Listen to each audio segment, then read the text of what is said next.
बीडमधील मस्साजोगचे सरपंच संतोष देशमुख यांच्या हत्येचं ते प्रकरण आणि आरोपपत्र दाखल करण्यासाठी आता सीआयडीचे अधिकारी न्यायालयामध्ये पोहोचलेले आहेत। बीडच्या मकोका न्यायालयात एसआयटी आणि सीआयडीचे अधिकारी दाखल झालेले आहेत। जवळपास 1400 पानांचं आरोपपत्र सादर केलं जाणार। प्रतिनिधी उदय नागरगोजे आपल्यासोबत फोन लाईनवरून जोडले गेलेले आहेत। अधिकचा तपशील त्यांच्याकडून घेऊया। उदय, विक्रांत, आपण जर बघितलं तर 9 डिसेंबर रोजी संतोष देशमुख यांची अपहरण करून हत्या करण्यात आली होती।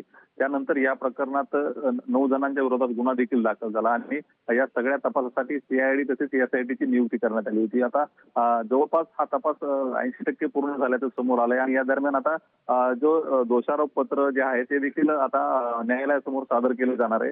यासाठी जे एसआयटीचे प्रमुख आहेत बसवराज तेली, तसेच या प्रकरणाचा तपास करणारे ज्या अधिकारी आहेत किरण पाटील आणि खंडणी प्रकरणाचा तपास ज्यांच्याकडे आहे अनिल गुजर पाटील, हे तीनही अधिकारी आता न्यायालयामध्ये दाखल झाले आहेत।